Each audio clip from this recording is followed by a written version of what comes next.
नमस्कार दोस्तों। मैं हूं आपका मित्र भास्कर द्विवेदी और चाय पर चर्चा में आपका बहुत बहुत स्वागत है।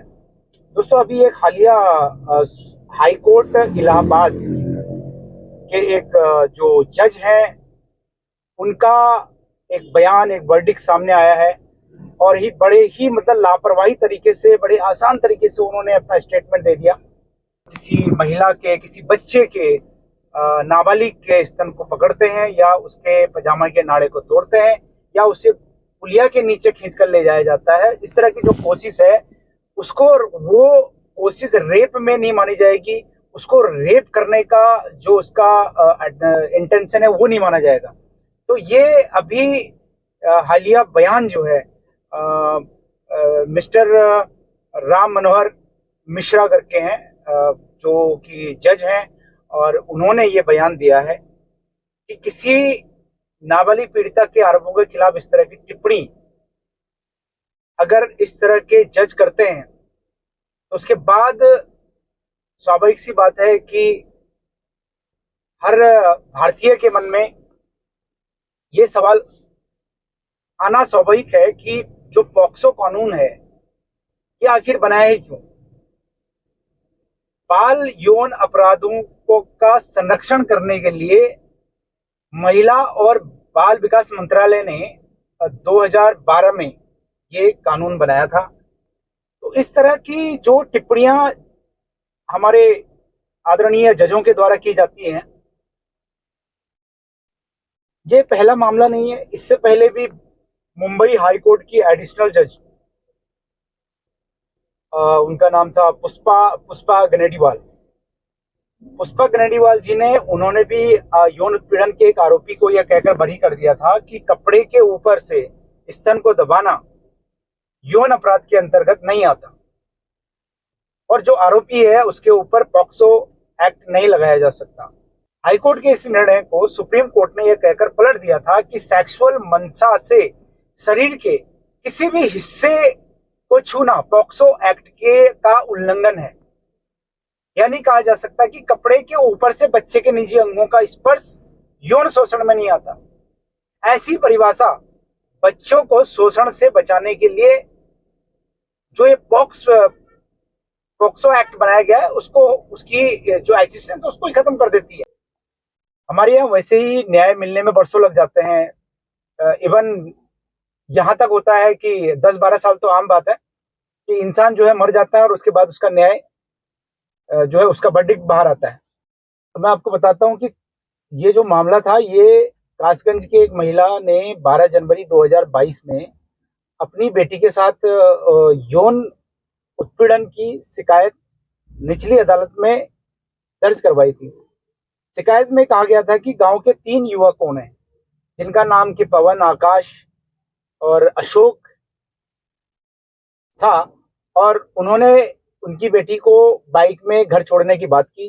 रास्ते में पवन और आकाश ने लड़की के गुप्तांगों को छेड़ने की कोशिश की और यहाँ तक कि उसे पुलिया के नीचे खींचने का प्रयास किया, जिसमें कि उसका नाड़ा भी तोड़ दिया गया।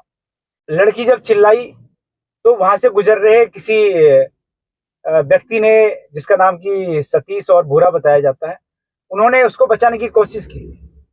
तो आरोपी उन्हें देसी तमंचा दिखाकर वो अपना भाग लिए।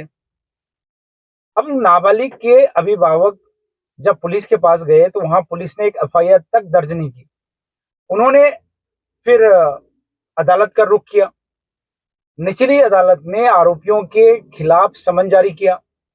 समन में पॉक्सो अधिनियम की धारा 18 अपराध करने का प्रयास और धारा 376 के अंतर्गत जांच करने का निर्देश दिया गया, जिसके खिलाफ आरोपियों ने फिर हाईकोर्ट में शरण ली, जहां अदालत ने अपने आदेश में कहा कि केवल एक यह तथ्य कि अभियुक्तों ने पीड़िता के स्तनों को पकड़ लिया या पजामे का नाड़ा तोड़ दिया या उसे पुलिया के नीचे खींचकर उसके साथ जबरदस्ती की, लेकिन कुछ लोगों के हस्तक्षेप पर वे भाग निकले, यह अपने आप में बलात्कार के प्रयास का मामला नहीं बनता। यह हाईकोर्ट, माननीय हाईकोर्ट जो ने ये बात कही। अब यह टिप्पणी अपने आप में कितना विचलित करने वाली है? क्या इससे उस पीड़िता के हौसले कमजोर नहीं होंगे? वे अपराध के खिलाफ आवाज उठाने से पहले कई बार नहीं सोचेगी कि उनकी शिकायत जो अगर वो करने जा रहे हैं, एफआईआर पुलिस ने नहीं लिखी और कोर्ट में इस तरह के उनको गलत सुझाव दिए जा रहे हैं, तो दोस्तों सवाल ये उठता है कि हमारे जो ये जुडिशरी सिस्टम है उसमें जो ये न्यायाधीश बैठे हुए हैं, इनके लिए सजा का क्या प्रावधान है? इनके पीछे कौन सा पैनल है या कौन सा कंट्रोल पॉइंट है इनके ऊपर सरकार के द्वारा, भारत सरकार के द्वारा किया जाता है? ऐसा कोई कंट्रोल पॉइंट है? क्यों नहीं है? मैंने अभी जब स्टडी किया मुझे पता लगा कि जो ये जुडिशरी सिस्टम है, इसके फैसलों को या इसके इनके ऊपर अगर इन्वेस्टिगेशन करनी है तो उसका अधिकार केवल माननीय सुप्रीम कोर्ट के का जो कोलिजियम सिस्टम है उसको ही है। यानी कि भारत सरकार उसमें कोई हस्तक्षेप नहीं कर सकती, आम जनता उसमें कोई हस्तक्षेप नहीं कर सकती, या किसी और प्रकार का कोई जो सरकारी सिस्टम है वो उस पर हस्तक्षेप नहीं कर सकता।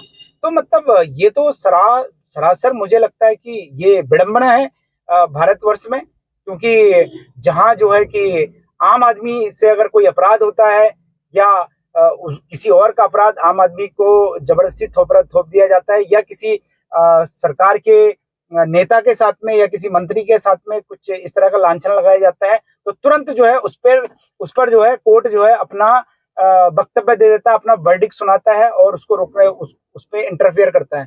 लेकिन अगर कोर्ट के जज जो न्यायाधीश हैं वो भी एक सिस्टम से वहां तक पहुंचे हैं, वो भी संवैधानिक सिस्टम है जिसको कि वो पास करके वहां तक पहुंचे हैं, लेकिन उनके ऊपर कोई कंट्रोल सिस्टम नहीं है। ये बात बड़ी मतलब हास्यास्पद है और हजम नहीं होती है कि उनको सर्वे सर्वा मान लिया जाए। मतलब वो तो भगवान हो गए हैं।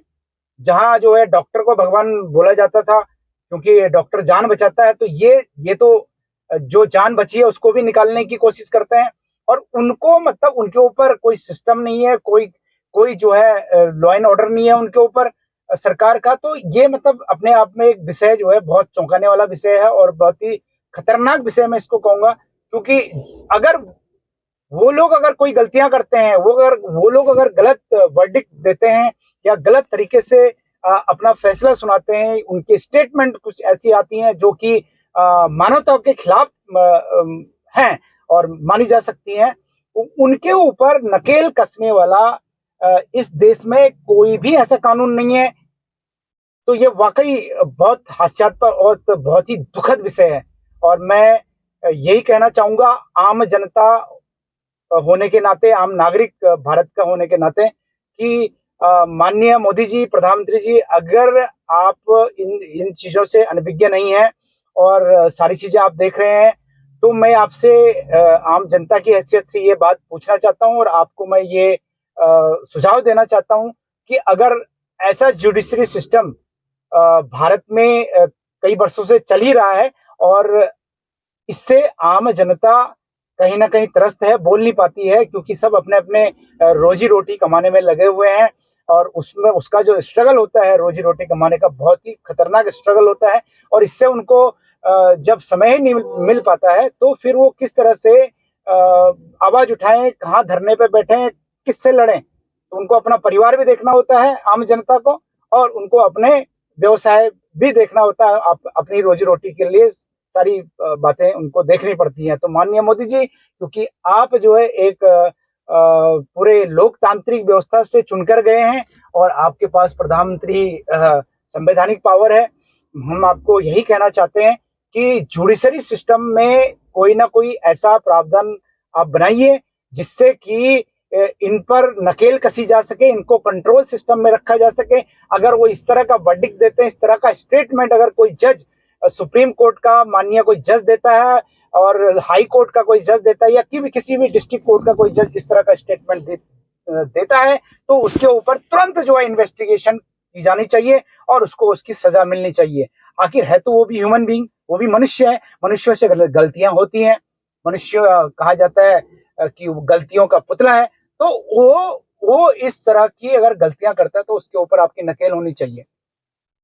नहीं तो मैं नहीं मानता कि हमें किसी भी कार्रवाई, मतलब ये तो वही बात हुई जिसके साथ जो बीत रही है, जिसके साथ जो भी किसी भी तरह का कोई उसका नुकसान हो रहा है, किसी भी तरह का जो है उसके साथ गलत काम हो रहे हैं, तो वो कोर्ट में ना जाए, पुलिस में ना जाए, और उसकी तो कोई हेल्प नहीं करेगा। और जैसा सिस्टम चल ही रहा है, जो देखने को मिल रहा है दिन, तो फिर वो किससे आस लगाएगा? कौन उसका राजा विक्रमादित्य बनेगा? कौन उसको न्याय देगा? इससे तो मैं समझता हूं कि राजतंत्र बढ़िया था, कि राजतंत्र में कम से कम ऐसे कई राजा हुए हैं जिन्होंने, जो न्याय के लिए न्याय प्रिय माने जाते थे, न्याय के लिए पूरे वर्ल्ड में उनका डंका बजता था, पूरे विश्व में उनका डंका बजता था।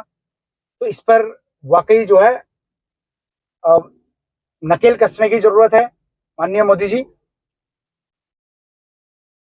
इसमें बिना किसी देरी के, बिना किसी विलंब के ऐसे न्यायाधीशों पर शिकंजा कसिए, और इनको, मैं तो कहता हूं इनको तुरंत जो है बर्खास्त करके जेल में डाल देना चाहिए। इस तरह के स्टेटमेंट आम जनता को के मन में भय उत्पन्न करते हैं, आम जनता को डर का शिकार बनाते हैं। इस तरह से तो क्या बोलूं मैं। बहुत बहुत धन्यवाद। जय हिंद, जय भारत, वंदे मातरम।